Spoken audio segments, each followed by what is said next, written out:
আমাদের প্রধানমন্ত্রী তারেক রহমান তিনি যদি ভারত সফর না করেন তাহলে ভারত আমাদের ব্যাপারে কি কি সিদ্ধান্ত নিতে পারে এটা নিয়ে এখন আলোচনা তুঙ্গে উঠেছে।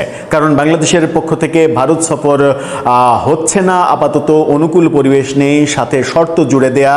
বাংলাদেশ আমরা যখন শর্ত জুড়ে দিচ্ছি তখন বিএনপি নেতা রিজভী তিনি বলছেন শর্তহীনভাবে যদি ভারত আমাদেরকে ডাকে তাহলে তাদের ডাকে সাড়া দেব, মানে আমাদের শর্ত থাকবে তাদের কোনো শর্ত থাকবে না।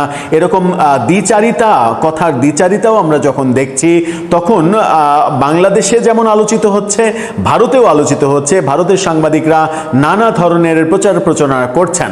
বাংলাদেশ যদি ভারত সফর না করে তাহলে ভারত বাংলাদেশের ব্যাপারে কঠিন কিছু সিদ্ধান্ত নিতে চলেছে, এমন কথা ভারতীয় সাংবাদিকরা প্রতিনিয়ত বলছেন। এখন দিন রাত তাদের নানা ধরনের বক্তব্যে, কন্টেন্টে, সাক্ষাৎকারে। চলুন একটু বুঝে ওঠার চেষ্টা করি আমাদের প্রধানমন্ত্রী যদি ভারত সফর না করেন, যদি অনুকূল পরিবেশ আমরা না পাই তাহলে ভারত আমাদের উপরে কিভাবে চড়াও হওয়ার মতো এক ধরনের মানে কি বলবো যে ধৃষ্টতা বলা যায়। হ্যাঁ, কাউকে কাউকে খুশি করার জন্য ধৃষ্টতা শব্দটা ব্যবহার করাই যায় বোধহয়। সেই আলোচনাই করব এই ভিডিওতে। দর্শক, বলছিলাম আমরা যদি ভারত সফর না করি, এখনো সময় রয়েছে। 20 তারিখে বসে যখন কথা বলছি তখন 24 না 26 তারিখ পর্যন্ত সময় রয়েছে আমাদের প্রধানমন্ত্রীর ভারত সফর। কারণ আমরা এরকম একটা তথ্য শুনেছি যে দীনেশ ত্রিবেদী বাংলাদেশকে সর্বশেষ যে তথ্যটা দিয়েছেন তাতে 26 তারিখের মধ্যে সফরটা করলে নরেন্দ্র মোদী সময় পাবেন বৈঠক করার। সুতরাং 26 তারিখের মধ্যে বৈঠকটা হতে যে পারে সেই সম্ভাবনা এখনো উড়িয়ে দেওয়া যায় না।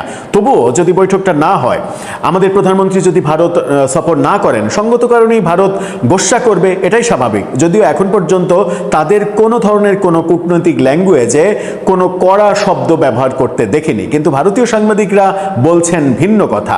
ভারতীয় সাংবাদিকরা বলছেন যে ভারত অলরেডি প্রিপারেশন নিচ্ছে। যদি বাংলাদেশের প্রধানমন্ত্রী তারেক রহমান শর্তের বেড়াজালে ভারত সফর থেকে বিরত থাকেন তাহলে বেশ কয়েকটা পর্যায়ে ভারত বাংলাদেশের সঙ্গে কমিউনিকেশন বন্ধ করে দিতে পারে। তার মধ্যে একটা হচ্ছে ভিসা জটিলতা, যেটা কেটে গিয়েছিল সেটার উপরে আবার নতুন করে নিষেধাজ্ঞা আসতে পারে। ভারতের একজন সাংবাদিক দাবি করছেন যে ভারতের খাদ্যমন্ত্রী তিনি এরই মাঝে গুরুত্বপূর্ণ কিছু বৈঠক করেছেন বাংলাদেশকে নিয়ে, এবং খাদ্যপণ্য বাংলাদেশে পাঠানো, কদিন আগেও আমরা যেটা দেখলাম কাঁচামরিচের দাম বাংলাদেশে 400 টাকা হয়, ভারত থেকে 37 টাকা কেজি দরে কাঁচামরিচ আমরা আমদানি করলাম, এবং এই ব্যাপারগুলো প্রতিনিয়তই হয়। খাদ্য ডিপার্টমেন্ট তাদের রপ্তানি বন্ধ করে দিতে পারে, এরকম ইঙ্গিত ভারতের বিভিন্ন সাংবাদিক দিচ্ছেন। তারা বলছে জ্বালানিতে যে সহযোগিতাগুলো করা হয় বাংলাদেশকে, সেই সহযোগিতা বন্ধ হয়ে যেতে পারে, যেটা বাংলাদেশ সরকার থেকে ডাবল দাবি করা হয়েছে। 2 লাখ লিটার দাবি করা হয়েছে ডিজেল, সেটা 1 লাখ ছিল, 2 লাখ দাবি করা হয়েছে 2 লাখ করে দেওয়ার জন্য।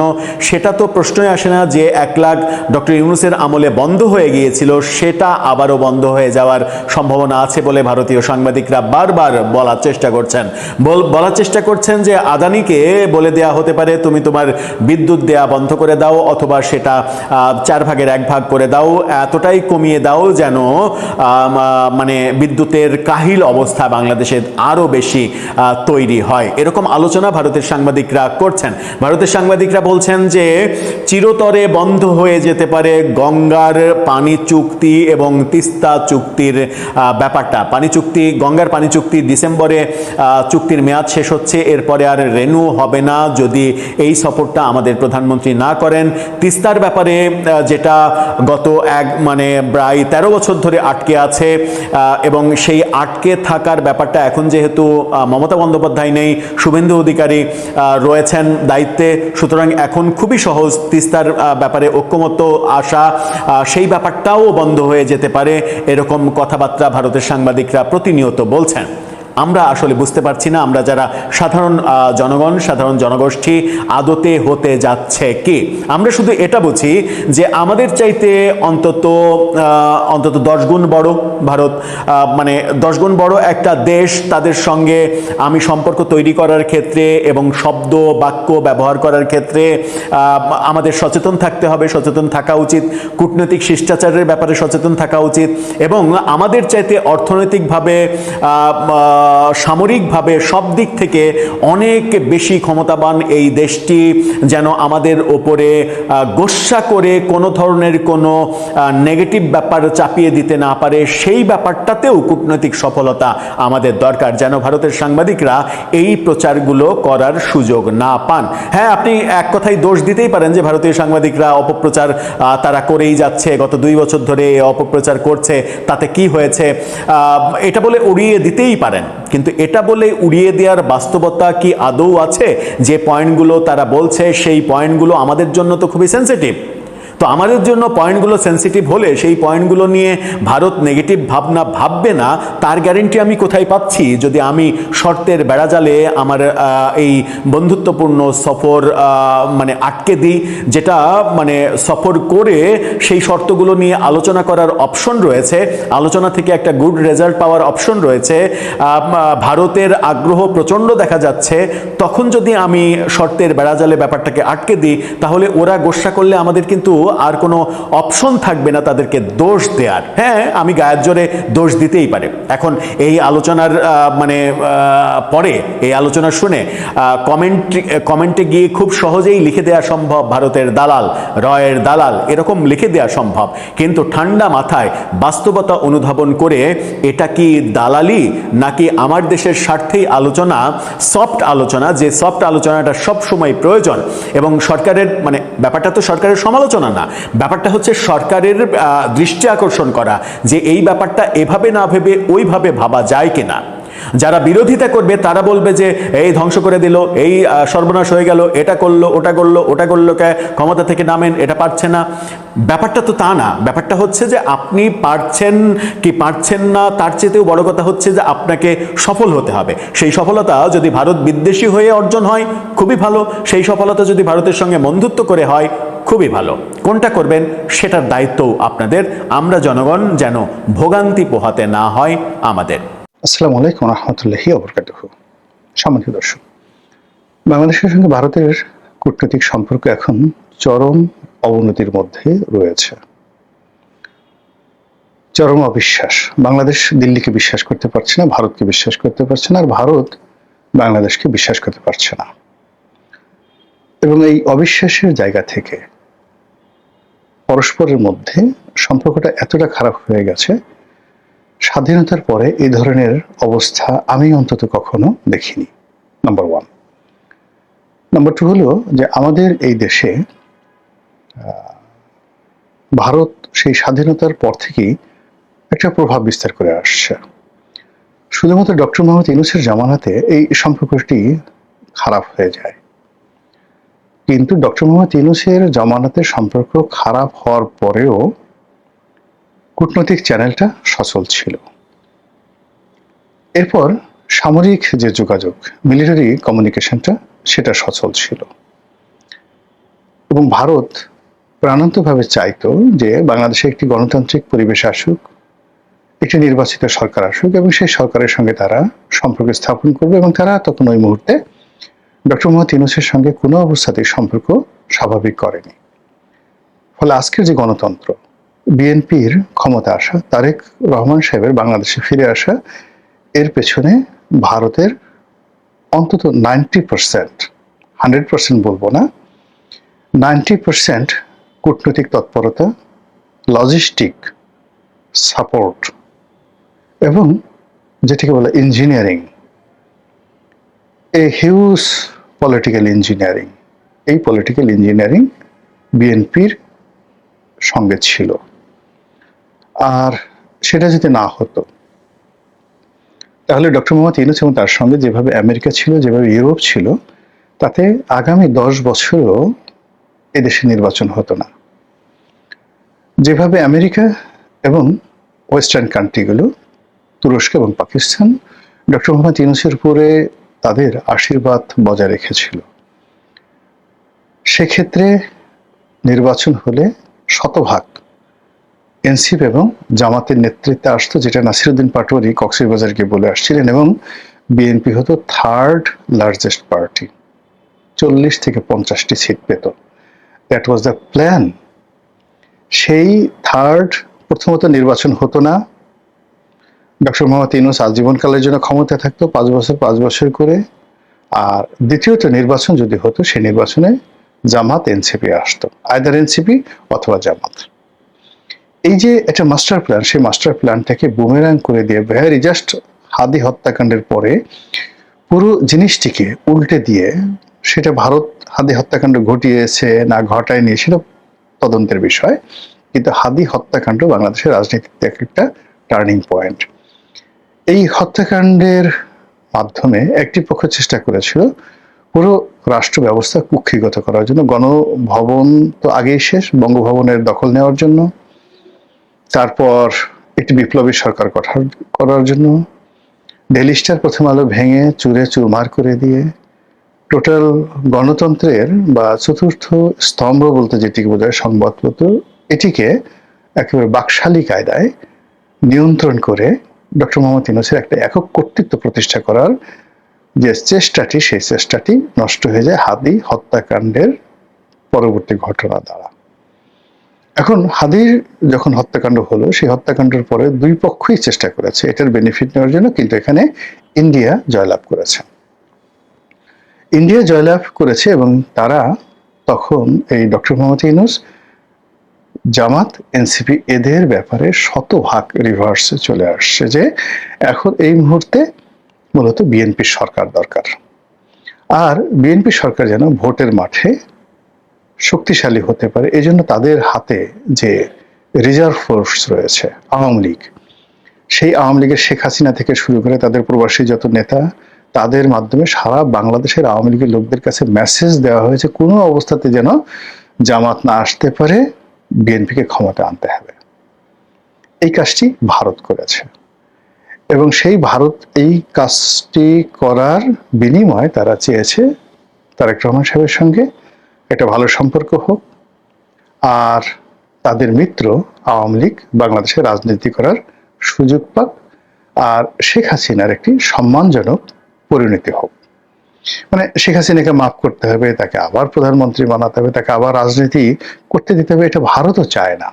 ভারত চাচ্ছে যে একটা সম্মানজনক, এ রিজনেবল, রেসপেক্টেবল পলিটিক্যাল সলিউশন। যেই পলিটিক্যাল সলিউশনটা 111 সরকারের সঙ্গে, আওয়ামী লীগের সঙ্গে, বিএনপির সঙ্গে ভারত করে দিয়েছিল 2008 সনে। 2008 সনে যে বেগম জিয়া নির্বাচনে এসেছিলেন, ওনার তো ইচ্ছা ছিল না, তারপর তিনি বাধ্য এসেছিলেন। এর কারণ হলো পেছনে ভারতের একটা নেগোসিয়েশন ছিল। বেগম জিয়া জানতেন যে তাদেরকে ঠকানো হবে এবং খুব অল্প সিট দেওয়া হবে, তারপর তারা এসেছেন। এই কাজটি ভারত করেছে যে বাংলাদেশে একটা গণতান্ত্রিক পরিবেশ থাকুক। ঠিক সেই গণতান্ত্রিক পরিবেশটা যখন ইউনূস জমানাতে এসে এটা একটা তালিবানি রাষ্ট্র হতে যাচ্ছিল, এটি একটি জঙ্গি রাষ্ট্র হতে যাচ্ছিল, এটি একটি ইসলামিক এমিরেটস হতে যাচ্ছিল, এটি একটি ইখওয়ানে মুসলিম হতে যাচ্ছিল, ইত্যাদি নানা রকম একটা আইএস হতে যাচ্ছিল, ঠিক সেই জায়গা থেকে গণতন্ত্রের পথে ফিরে আনানোর জন্য তারা সবচেয়ে একমাত্র নির্ভরযোগ্য কালেকটিভ ওয়েতে বিএনপি যেন ক্ষমতায় আসে, সব লজিস্টিক জিনিসগুলো করেছে দিল্লি। এখন সেটা তারা আমাদেরকে বুঝিয়েছে, মানে আমরা যারা দর্শক আছি আমরা দেখেছি জয়শঙ্কর যেভাবে এসছেন, নরেন্দ্র মোদী যেভাবে তারেক রহমান সাহেবকে অভ্যর্থনা জানিয়েছেন, স্বাগতম জানিয়েছেন, দাওয়াত দিয়েছেন, এই জিনিসগুলো দিয়ে বোঝা যায় যে আসলে বিএনপি কি করেছে। শেখ হাসিনার বিভিন্ন বক্তব্য, এখন যেমন আওয়ামী লীগের সভানেত্রী, নিষিদ্ধ আওয়ামী লীগের সভানেত্রী বারবার ইসের বিরুদ্ধে বলছে, বিএনপির বিরুদ্ধে বা তারেক রহমান সাহেবের বিরুদ্ধে বলে, কিন্তু তিনি উনি বাংলাদেশে আসার আগের থেকে, অর্থাৎ 2025 সনের নভেম্বর মাস থেকে একেবারে 2026 সনের এপ্রিল পর্যন্ত কিন্তু বিএনপির বিরুদ্ধে কখনো বাজে কথা বলেননি। এবং তিনি চেয়েছেন যে বিএনপি রাষ্ট্র ক্ষমতা আসুক, একটা পলিটিক্যাল সলিউশন আসুক, একটা রিকনসিলিয়েশন আসুক। কিন্তু কি হলো, নানা কারণে, সেটা আমেরিকার কারণ হতে পারে, বিএনপির ভুলের কারণ হতে পারে, পাকিস্তানের আইএসআইয়ের চক্রান্ত হতে পারে, তুরস্কের কারণে হতে পারে, যে কোনো কারণে হোক না কেন ভারতের সঙ্গে বিএনপির সম্পর্কটা আগের মতো নেই। এবং সেই সম্পর্কটা আগের মতো তো নেই। এখানে যেটা হয়েছে, বাংলাদেশ নামক রাষ্ট্রের সাথে ভারত নামক রাষ্ট্রের যে ঐতিহাসিক টানাপোড়েন, সেই ঐতিহাসিক টানাপোড়েনের মধ্যে যেটাকে বলা হয় কোল্ড ওয়ার, সেই কোল্ড ওয়ারের সর্বোচ্চ জায়গাতে এখন বাংলাদেশ আছে। তারেক রহমান সাহেব ভারত যান নাই, না গিয়ে চীনে গেছেন। এই সিদ্ধান্তটা আসলে ভালো ছিল না। অথবা চীনে যাওয়ার আগে তিনি তৃতীয় একটি রাষ্ট্র মালয়েশিয়াতে গেছেন, জাস্ট এ ফর্মালিটিস, এটাও দরকার ছিল না। মূল ব্যাপার হলো যে আমি যার সঙ্গে ঘর করব, যাকে আমার প্রয়োজন, যার সঙ্গে আমার সবকিছু, তার ভিতর আমার এত পর্দা থাকবে কেন? আমি এত রাগ ঢাক করবো কেন? বিএনপি কিভাবে ক্ষমতায় এলো, কিভাবে ইলেকশন হলো, কিভাবে তারেক রহমান সাহেব বাংলাদেশে আসলো, এটা পানি ওপেন সিক্রেট, সবাই জানে। মানে প্রকাশ্য গুপ্ত, মানে গোপন কথা, এটা সবাই জানে। এখন সেই বিষয়গুলো নিয়ে তার, অর্থাৎ বিএনপি সরকারের যে কৃতজ্ঞতা প্রকাশ করা উচিত ছিল বা যে কমিউনিকেশন করা উচিত ছিল, সেই জায়গাতে তারা যেভাবে অনেককে ভয় পাওয়া শুরু করলো, অনেকে পাত্তা দেওয়া শুরু করলো, লোকে কি বলবে, পাশে লোকে কি বলবে, এই সমস্ত কথাবার্তা বলা শুরু করলো। এর ফলে কি হলো, ভারতের সাথে ধীরে ধীরে সম্পর্কটা নষ্ট হয়ে গেল। এই সম্পর্কটি এখন যে পর্যায়ে আসছে, এটি রীতিমতো একে অপরের জন্য ইজ্জতকে সওয়াল হয়ে গেছে। আমরা যেটা জানতে পারলাম যে জনাব তারেক রহমান সাহেব ভারতে যাবেন, নরেন্দ্র মোদী তাকে অভ্যর্থনা জানাবেন 22 তারিখ থেকে 24 তারিখের মধ্যে তিনি সেখানে থাকবেন, সেভাবে হোটেল বুকিং করা হলো। পরবর্তীতে আবার সরকারের পক্ষ থেকে সেই শর্ত দেওয়া হলো, তারপর আবার সেই বুকিং ক্যান্সেল করা হলো। এরপর পর্দার আড়ালে আবার নানা রকম বক্তব্য এলো। এবং আজকে 19 তারিখে আমি এই ভিডিও করছি, আজকের দিনে উই ডোন্ট নো, আমরা জানি না যে আসলে এই দফাতে, মানে সেপ্টেম্বর মাসের আগে, এই আগস্ট মাসের মধ্যেই তারেক রহমান সাহেব আসলে দিল্লি যাবেন কি যাবেন না। দিল্লির পক্ষ থেকে বলা হচ্ছে, এখানে যিনি রাষ্ট্রদূত আছেন তিনি বলেছেন যে আপনি যান, কথা বলেন, আপনারা দুজন যদি বসেন, দুই নেতা বসেন, সমস্যা থাকবে না, সমস্যা সমাধান হয়ে যাবে। This is one. দিল্লির পক্ষ থেকে নানা রকম কথাবার্তা বলা হচ্ছে, আসুন, আর এখন না আসলে আগামী 1 বছরের মধ্যে সময় পাবেন না, তারপর আবার আসেন, আপনাকে যথাযথ সম্মান দেওয়া হবে, মর্যাদা দেওয়া হবে, এই ধরনের কথাবার্তা বলা হচ্ছে। তারপর শেখ হাসিনা সম্পর্কে বা বিএনপির যে অন্য যে দাবি, সেই দাবি সম্পর্কে যে কথাগুলো বলা হচ্ছে, সব মিলিয়ে এখানে তৃতীয় পক্ষ, চতুর্থ পক্ষ, পঞ্চম পক্ষ ঢুকে গেছে। ভারতের সাবেক যারা মিলিটারি কর্তা রয়েছেন, রাষ্ট্রদূতরা রয়েছেন, তারা তো রেগে মেগে একদম অস্থির। তাদের বক্তব্য, বাংলাদেশে এত সাহস হলো কি করে ভারতকে অপমান করে? ভারত যেখানে স্বপ্রণোদিত হয়ে দাওয়াত দিয়েছে, সেই দাওয়াত গ্রহণ না করে উল্টো সেই দাওয়াত রিফিউজ করা, এটা একটা ভয়ঙ্কর ব্যাপার।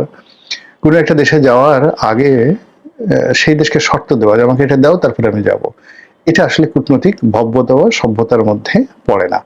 কোনো অবস্থাতে এটা ডিপ্লোম্যাটিক প্রোটোকলের মধ্যে পড়ে না। বাংলাদেশে এখন যারা পররাষ্ট্র মন্ত্রণালয় চালাচ্ছেন, তারা কোন বুদ্ধিতে, কার ইশারায়, কেন এই কাজগুলো করছেন, ইটস এ $1,000,000 প্রশ্ন।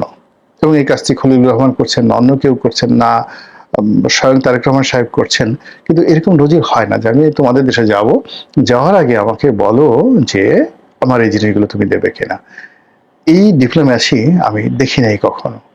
আর নর্মালি এই ধরনের শর্ত সাধারণত শক্তিশালী এরা দিয়ে থাকে। এখন বাংলাদেশ এবং ভারতের মধ্যে যে দ্বিপাক্ষিক সম্পর্ক, আপনি বলেন তো সেই সম্পর্কের ক্ষেত্রে কোন জায়গাতে আমরা আছি যে আমরা ভারতের সঙ্গে বার্গেনিং করতে পারবো, সীমান্ত নিয়ে পারবো, তারপর বন্দর নিয়ে পারবো, আমাদের আমদানি এবং রপ্তানি নিয়ে পারবো, ফাইন্যান্স নিয়ে পারবো, মিলিটারি পাওয়ার নিয়ে পারবো।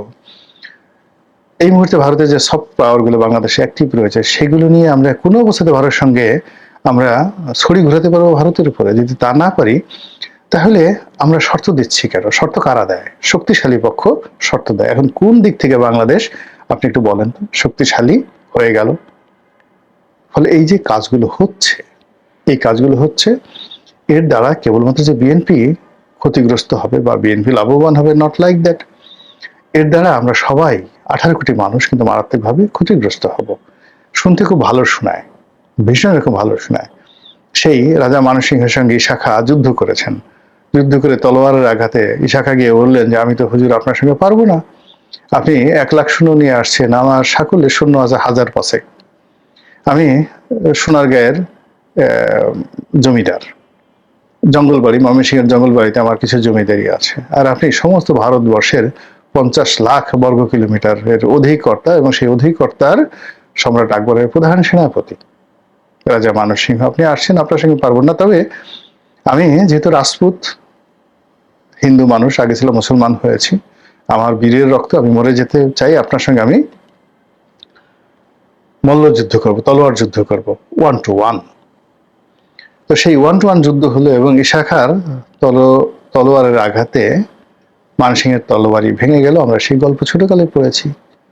এখন আমরা সবাইকে চিন্তা করলাম যে আল্লাহ, এত বোকার বোকা, এই তলোয়ার ভেঙে গেল, তারপর সে কেন ইশাখাকে মেরে ফেললো না, ইশাখা কেন মানসিংহকে মেরে ফেললো না, ইত্যাদি ইত্যাদি ঘটনা। আবার পরবর্তীতে একটু বড় হওয়ার পরে চিন্তা করলাম যে মানসিংহকে এইভাবে সে পরাজিত করার পরেও কেন সে মানে মুঘল রাজ দরবারে মাথা অবনত করে আনুগত্য প্রকাশ করার জন্য সম্রাট আকবরের কাছে গিয়ে আত্মসমর্পণ করলো, এটা আমরা বুঝতে পারিনি। This is Delhi, this is politics. অনেক কথা বলা যায়, অনেক কাহিনী বানানো যায়, অনেক গল্প বলা যায়, গল্প পড়া যায়, সিনেমা নাটক বানানো যায়, কিন্তু রাজনীতিতে যদি টিকে থাকতে হয় তাহলে সমপর্যায়ের শক্তি লাগবে। 5000 বছর ইতিহাসে এখানে ফিরোজ শাহী বংশ ছিল, ফখরুদ্দিন মুবারক শাহ ছিল, ইলিয়াস শাহী বংশ ছিল, এখানে একডালা দুর্গ ছিল, বিখ্যাত একডালা দুর্গ ছিল। তো এই বাংলায় বসে গিয়াসউদ্দিন বলবনের সাথে যুদ্ধ করা হয়েছে, এই বাংলায় বসে ফিরোজ শাহ তুগলকের সঙ্গে যুদ্ধ করা হয়েছে, কিন্তু পরিণতি কি হয়েছে? নির্বংশ হয়ে যেতে হয়েছে। এই বাংলায় বসে 12 ভূঁইয়ারা বিদ্রোহ করেছে সম্রাট আকবরের বিরুদ্ধে, পরিণতি কি হয়েছে? এই বিষয়গুলো বুঝতে হবে, জানতে হবে। সুলতানি আমলে কি হয়েছে, মুঘল আমলে কি হয়েছে, এমনকি সেই যে প্রাচীন যুগে, মহাভারতের যুগে, তখনও বাংলা বিদ্রোহ করেছিল, তখন কি হয়েছে? এই যুগে এসে তার ব্যতিক্রম কেন হবে, কিভাবে হবে, সেটা ইতিহাসের আলোকে যদি না বুঝে অযথা আনন্দ করেন, অযথা ফুর্তি করেন, তাহলে সমস্ত দেশকে বিপদের মধ্যে ফেলে দেবেন। মহান আল্লাহ আমাদের সবাইকে হিদায়াত দান করুন এবং হেফাজত করুন। আসসালামু আলাইকুম ওয়া রাহমাতুল্লাহি ওয়া বারাকাতুহু।